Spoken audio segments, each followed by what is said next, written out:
Hi y'all, it's Arwen of Tarot by Arwen, and I'm going to do another video review today. This one is also by Schiffer Books. This is the Maori Oracle, and I may really mess up some of the words, so I apologize in advance. This is by P.A. Minnell, and she is Maori and European, does practice the Maori path. I would suppose that's, what would you say? You really need to read the book because the book that comes with this is chock full of information. Just in a quick skim, I learned a lot. First, as always, Schiffer boxes are awesome. You get, see, again with this. Now this one's set up a little bit differently. The cards go in the middle and then the book fits right on top. I pulled the book out because I had to, in prepping for this review, use the book, and I've got the cards I want to talk about marking the spots. And the cards are, as you can see, pretty good size. I'm fairly large-handed for a woman, so that's what you need to know. They are not reversible, but there is not reversible information in here. Very unique drawings. And that's interesting. That's one that I pulled to talk about, and then I put it back. I had 20 cards pulled out to talk about and thought, that's a little much. So what I want to do first is I'm going to show you the card, and let me talk about the book. In the book, it starts out with a legend of the first carver, and it talks about how he was aided in his work. There are Maori invocations, prayers in here. It's just a really personable book. You feel like the author is sitting right there talking to you, and I'm very fond of that. I like an approachable book. There's a little bit on Maori spirituality. There's some on the Maori pronunciation. A is in far, E is in air or egg, I is in sea or flee. Interesting. So even with the pronunciation, I am probably still going to just butcher them. So that's your only warning. So let's start with Aruhi. And they give they sound out the pronunciations for each one. Aruhi, dependability. Oops, I'm showing the wrong side. Dependability, have faith. Now what I really like, see the backs? The backs are very evocative, but then you've got the actual item there. A lot of this is plant and animal. There's not a lot of spirit kind of stuff. There's some, but most of this is very tied into the land and what the Maori see as sacred. This is the gift from the god of wild foods. It was once a staple food. And this card means dependability, have faith. And then she tells you why it means that. And that's part of the beauty of this book. Now, this one surprised me, right? I saw this and said, it's a hoe! It's not. It is actually called, I'm going to put it up here and hold it still, ha'ai, or ha'er. Ha'er. It's a canoe paddle. And the meaning is migration, travel, change. Work to where you want to go. An interesting way of saying that. So it's about basically keeping your eye on the prize, working where you want to head. I like that, very practical advice in here. This is another one that kind of flummoxed me. It is called kau, and I thought it was a musical instrument. Wrong. It's a kite. And what this is truth will find its way. What was hidden comes to light. And the name of the kau, or the hawk, is also the name of the Maori kite. Maori kite. Oh my gosh, I can't say it. This is used in prayer, sending things up. So truth will find its way. What was hidden comes to light. Moving on, I love this one. I'm not big on bugs, but I think this is just pretty. Now, I'm going to really, let me hold it still, Arwen. Good Lord, it's like trying to watch a moving picture that you're not sitting still for. This is called the Kiki Rarewai. Kiki Rarewai. Some of your ways may be keeping you where you don't want to be. And it says Kiki means stubborn. And this bug is so reluctant to change its way, it's known for flying into mud banks rather than changing its flight path. Right? Now that's a really good card for a lot of us. So when this card shows up, I guess you're being told, you know, exactly how stubborn are you going to be? They're leaving off the dum-dum at the end, but I think it's implied. Let's look at our next one. And this one reminds me of a Zentangle, or the tangle pattern. It's called Kuru.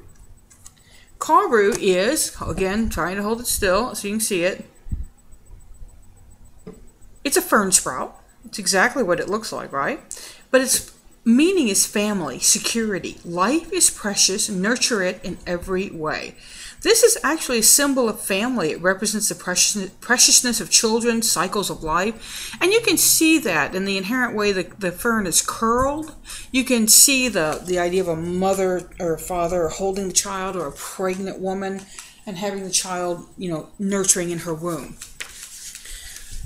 This one I was surprised and not surprised to see, because this is a bird I'm really familiar with from Louisiana and Texas. I know it as the great white heron. And here it is called the white heron, but it is kautuku. Kautuku. And it symbolizes purity. It's the favor of the gods, and you're to have faith.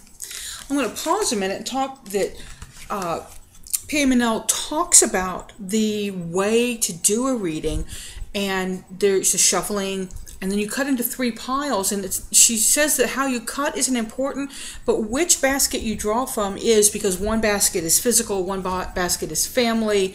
I can't remember what the other baskets are. One is the knowledge of the physical world. One is the knowledge of ceremonies, customs, and laws, and what is right and just. A card from the basket relates to what we should be doing, to what will help us stay on the right path. And the third basket, she says, is a difficult one. It relates to knowledge that is concealed. It can be a possible future or a lost past. So I haven't done any readings with this deck yet. That's definitely on my list. This is one that I kept looking at, and I wasn't sure that I wanted to pull it, and I couldn't figure out why. And then I realized it's a symbol I've seen a lot. I see it on bracelets, on necklaces, and it's a really common thing for people who go to New Zealand to bring back, I guess. And let me hold it still.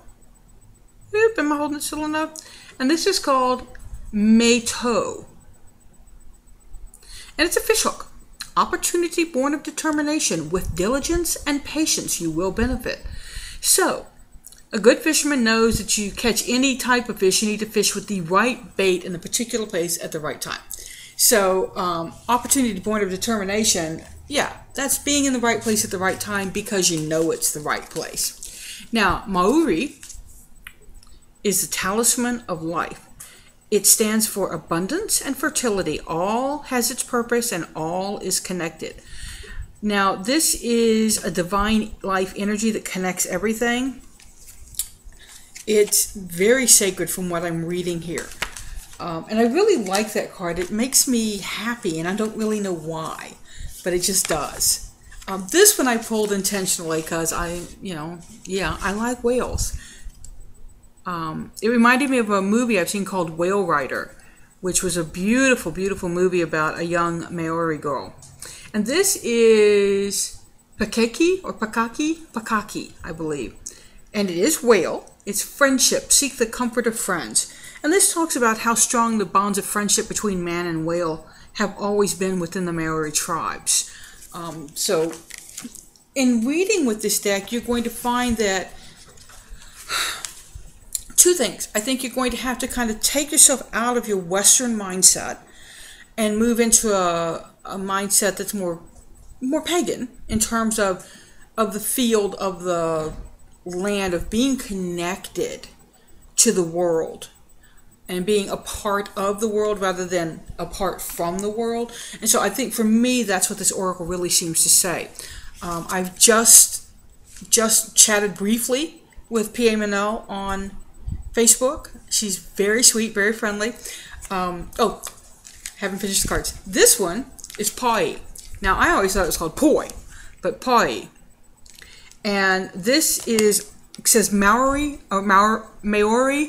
Entertainment. Now, I'm familiar with flaming pots of poi and these being lit up and whirled around heads. And this is the light balls attached to cords and are used to entertain. And they do it in rhythm to song.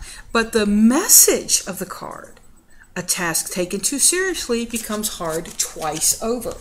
Now, that's pretty fascinating, right? You do something too seriously, you put too much emphasis on it, and it's no fun anymore. And I think that speaks to the idea of being playful and enjoying what you do, no matter what it is. Now, as I was moving the book, a card leapt out and fell in my lap, and it was a card that was kind of torn on whether or not I'd share with y'all. So I'm going to take that as a sign that I'm not sharing it with you. So if you want to see what it was, you'll have to get the deck. I'll tell you that it was a woman, and that's all I'll tell you about it.